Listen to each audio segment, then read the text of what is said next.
In orbit where Dragon's apogee, or the highest point, will be 10 kilometers lower than the station. After that, we executed the close co-elliptic burn at 4:54 p.m. Pacific time. The close burn placed Dragon on an orbit roughly co-elliptic with the space station.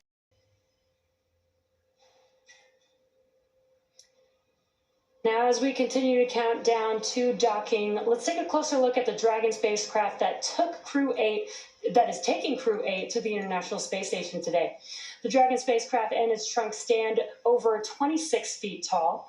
There are 2 windows on the spacecraft, plus one under the nose cone. The nose cone opens shortly after launch to expose the forward bulkhead thrusters and docking mechanism that will connect with the space station. Dragon's trunk holds solar cells, which power Dragon while it's in free flight, and the trunk can also carry unpressurized cargo. Dragon has 16 Draco thrusters that can be used in space to help navigate the spacecraft to its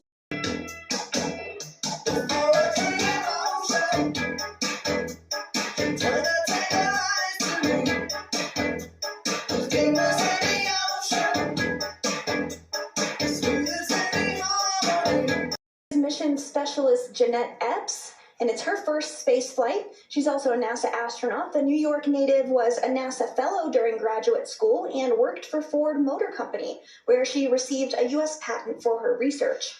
After leaving Ford, she joined the Central Intelligence Agency, yes, the CIA, for 7 And another first-time flyer, mission specialist Alexander Grabenkin earned a technical diploma in technical operation of transport radio electronics from the Irkutsk Military Aerospace Engineering Institute in 2002. He also has an engineering degree in radio communications, broadcasting, and television.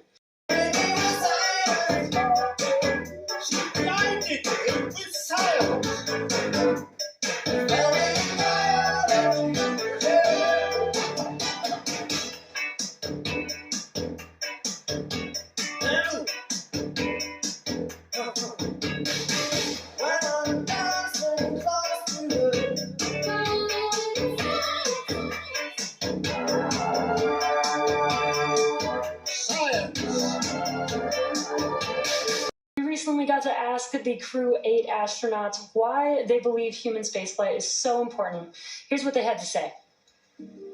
Everything we learn on space station enables our technology, it increases our knowledge, and it burns down our risk as we go further. As explorers, we're looking at ways to further human knowledge, human experience. Как сказал однажды Константин Эдуардович Циолковский, наша Земля – это колыбель человечества.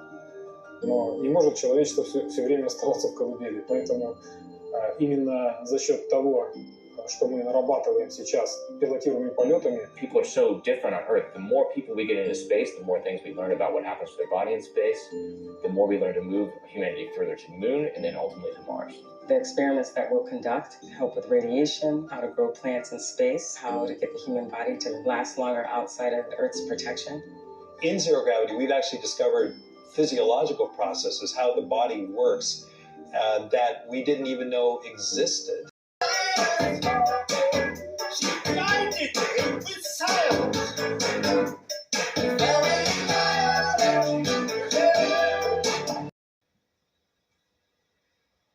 We are just about 25 minutes from the expected contact time of 11:28 p.m. Pacific time. Familiar with the idea of a mission patch, but maybe you don't know how they came to exist. For decades, crew members have worked together to develop the patch, their design ideas with an artist who makes it come to life. NASA's SpaceX Crew 8 mission will maintain a continuous human research presence.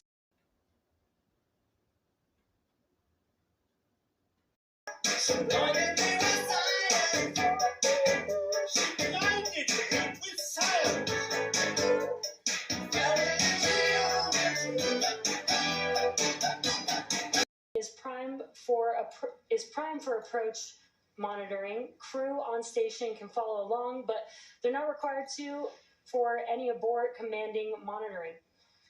Once docked, the International Space Station crew will be prime for setting up the hardware on the station side to get ready for hatch opening and pre-positioning some ducting that will be used to integrate Dragon's atmosphere with the rest of the station.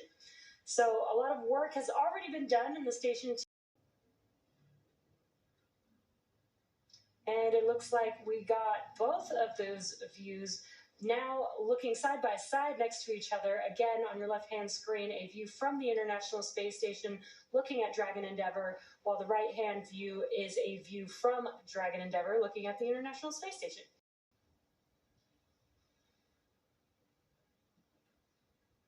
And so Dragon will remain docked to the International Space Station throughout their mission. They are targeting a 6-month-long mission aboard the International Space Station. And there we can see Crew 8 being joyfully welcomed aboard the International Space Station.